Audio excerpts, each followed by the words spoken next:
Ready? Yes, sir. Practice has been really good. Probably our best week of practice. That's what happens when you have the number one team in the country coming in. And Chapel Hill's so excited about having number one defending national champs coming to Kenan Stadium this weekend. Our first two home game atmospheres were really, really good. And I'm excited for Clemson people to see that. Clemson has a tremendous atmosphere at their place, and I want them to see that we do too. So thank you, fans, for all you've done, and keep coming. Get there early and be loud and help us. And we got a great challenge this weekend, and we know that there's a lot of things we have to do to play well, to hang in there with them and have a chance in the fourth quarter, but because nobody else has. So give them credit. I've read a story the other day that Coach Howard, when Alabama was coming to Clemson, met Coach Brown at the airplane with the police and arrested him. And Coach Brown said, "What are you arresting me for?" And he said, "Disturbing the peace in my county." Well, I may get Dabo arrested. That might be the best thing to do. The other thing I've done for 5 years is text Dabo on Friday night and said, "Give me keys to the game tomorrow." So I may text him Friday night and say, "Give me keys to the game tomorrow," and I don't know if I'll get the same answer I've been getting. Matt, do you use this as a litmus test really for the players to say, this is kind of where we want to get to day in and day out? Absolutely. We tell them we want to win the game. They got better players than we do. They're deeper than we are. They're used to winning. We know it's an uphill battle, but also this is who you want to be. I mean, they're the best. They're the best in the country. They're the best in the conference. Everybody's chasing them, not just the people in this conference. So when you see their video, that's what we want to look like. Is that an easy sales pitch, or is it a little bit more challenging coming off 2 losses? No.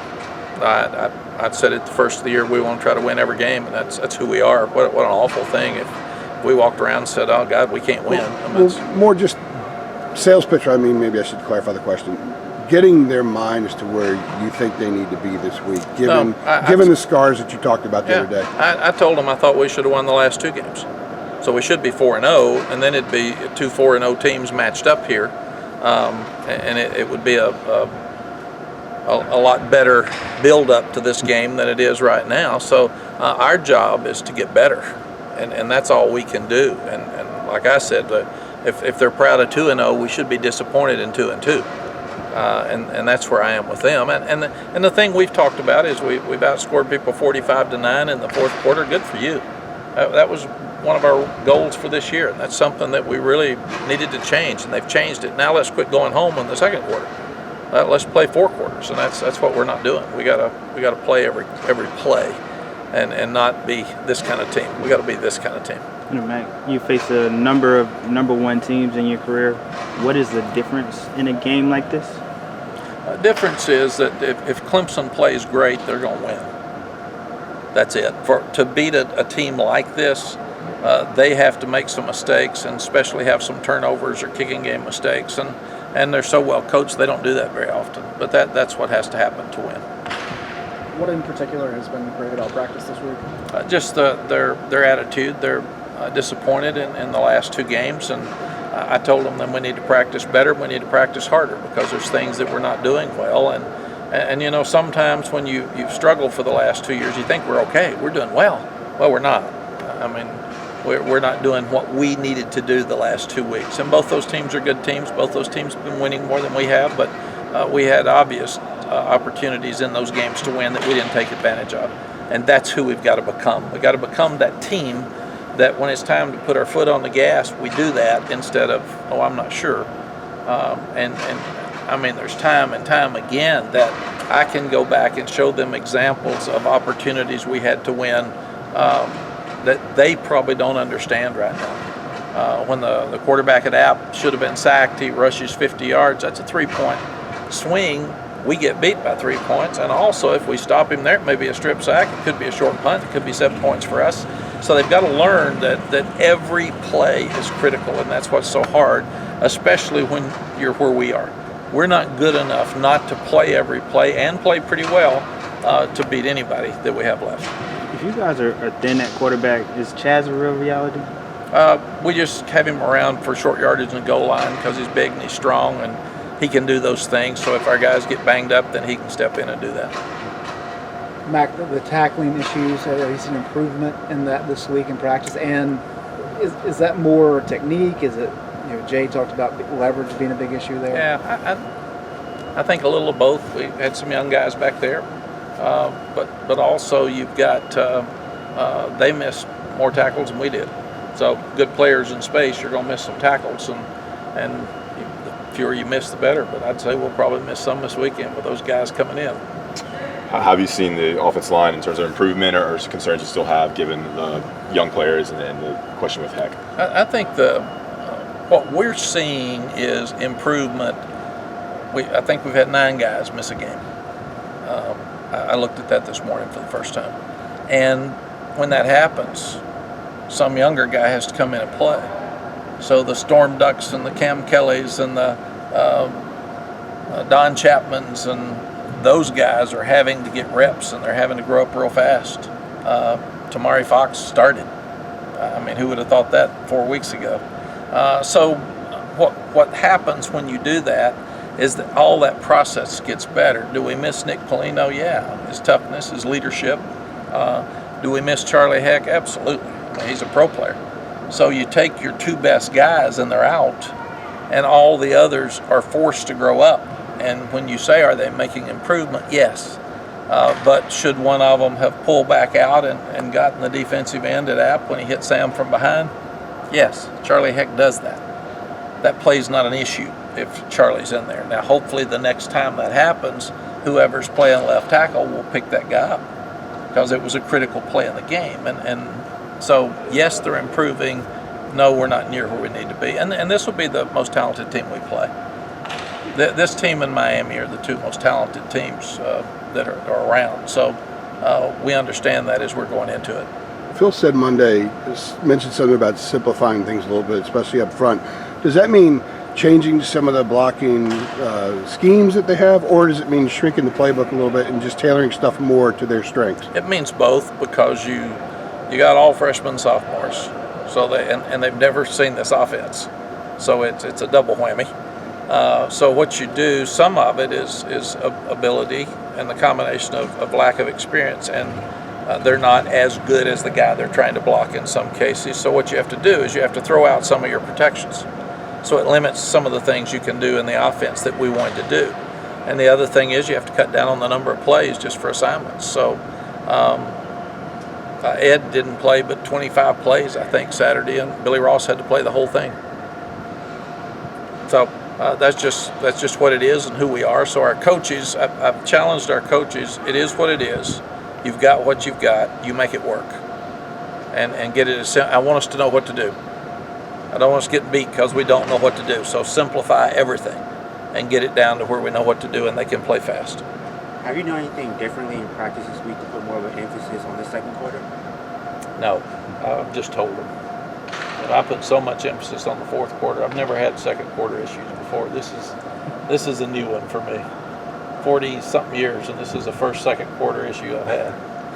I told them I checked into the video to see if they left, and just left the field for a while and came back, and they didn't think that's funny. So maybe that'll help. Do you think just learning how to be the program you want to be is part of what's at play here? It takes time to get to get to the point where you're at that level for 4 quarters? Absolutely.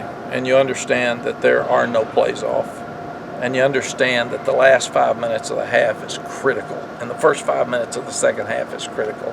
And you understand that answering when they do something well, you've got to answer it. Understanding when the defense is out there with 6 minutes left the last 2 games, if they get a stop, we're going to win the game. And they play well during the game, but they don't get the stop when they have to. And the whole be the one issue was you be the one to make that play. So we got to start making those plays. And we made them in the first 2, and we didn't make them in the second 2. Ask me why? Oh my gosh. I'd be doing something a lot more important than coaching football if I could answer that. But that's what we've got to do. Mack, after the Wake Forest game, Aaron Crawford had said that with some of the seniors that were out due to injury, that the other seniors didn't adjust the way they needed to in terms of leadership. Have you seen those adjustments take place the way they needed to the last week or so? I think the seniors are really trying. Player-led teams are really good teams. Coaches-led teams are average because we're not out on the field with them. And we don't have many seniors. And then Strobridge gets hurt, so he can't lead. You're just not a leader. Patrice was on the sideline screaming and shouting Saturday, but he wasn't in pads. And then you look at Charlie. He was limited in what he could do. Polino, can't you name him out there? He's upstairs with on crutches. So our guys like Aaron have to step up. There's just not many of them, and that's, since there's not many seniors playing, that bodes really well for the future. But we've got to have some other guys learn to step up. Miles is a very vocal guy. He'll tell them what to do, and he does his job. But none of those guys are real talkers. So leadership on our team is something that we've talked about constantly. You've been kind of coaching up the opportunity this team has, and with that, is there a sense that they can play really loose with not a lot to lose, knowing the challenge is that kind of a thing you're stressing? Yeah, I've tried to teach them that you need to be who you are every week. It shouldn't be whether it's Appalachian State, Wake Forest, South Carolina, Miami, or Clemson. You ought to be you. But at the same time, there's more pressure on us for Wake and Appalachian than there is Clemson, because nobody thinks we're going to beat Clemson. And the other thing I said, for you guys that want to be NFL players, NFL scouts are going to look at this game. They're going to look at you against the best players in the country. So understand that this weekend. But I've told them we need to be us. The thing I want them to do is play well and play hard and play every play, and not look at the scoreboard. So if it's 50-0, I want us to play the last play as hard as we did the first play, because that's one thing I think our fans will appreciate right now is our guys are giving it everything they've got. That's also part of building that culture that I was just asking Yes. about, right? Yeah. There's no doubt that we've got to go back, and next week there won't be near as much excitement about the Georgia Tech game nationally as there is this game. It'd be more like the Wake Forest game. There was a lot more attention to Miami than there was Wake Forest. Will our guys respond and get ready to play next week? They better, because Georgia Tech's going to play hard when we get to Atlanta. So that's what you got to do. You got to build this type attitude instead of this. And we've been on a roller coaster, and that roller coaster jumped back out here the last 2 weeks, and we've got 1,000 excuses that I've told our coaches I don't want to hear. Coach, since it's such a big game, is there anything different when you're telling the players to keep up the pressure? No. Go play. Our life has always been with challenge, there's opportunity. And you get to play against the best at the standards you're trying to get to. You get to see it, you get to study it. Let's see how we can stand up to it. And that's what we talk about every day. Playing football is a challenge, but it's an opportunity for you to grow up. I did tell them today that life would be different if, when a coach lost a game, he didn't get paid that week. And I said, so what if a player didn't get to eat or didn't get his scholarship played if he didn't play well or didn't grade well or his unit didn't play well? Then we'd all have more attention to detail. So that got their attention a lot, especially the coaches. And I said, yeah, so when? What's the biggest upset that you've ever been a part of that your team's pulled off? Ooh. Jeremy, what would be the biggest upset? The media would tell them SC. Yeah, probably that we weren't supposed to win. With the one in '93. We were fifth and Oklahoma was first when we beat Oklahoma when they were number one in the country. That was a big upset for people. Probably Kansas State. When you were up there, when Kansas State beat us. They're not talking about who beat us. So that was great of you, Jeremy. Are you in the media now? Is that what you're when I was doing? with you, we didn't You're lose stirring much. it up. We didn't lose much. Yeah, I would that's a tough think question about Texas. here beating Southern Cal when Coach Robinson was back for the first time. They had all those first-round draft choices. That was a big one. Here when we beat Mississippi State in the Peach Bowl and they had won their division, that was a big upset. Here when we beat Clemson for the first time, like 24-0, I think. And then we came back and beat them like 45-0 later. I'm trying to think. Jeremy? Anything at Tulane popped up? No. They were all upsets. Was there anything in common in any of those games that you saw in your team in the week leading up to? No, we were pretty good. I think that was the best thing. And when you're good, you realize that you got a chance. And our team's still trying to figure out who we are. When we talk about identity, are we the team that beat Miami or are we the team that lost Appalachian? I mean, that's what drives you nuts as a coach. because you got to see that team you want every week. And we're young enough. We should be growing. We should be getting better. Our schedule's been brutal with teams that like to beat us, and physical games and emotional games. So they have not had a break. So they're being tested. And I told them again today. Last year you had just come off a horrible loss to Miami.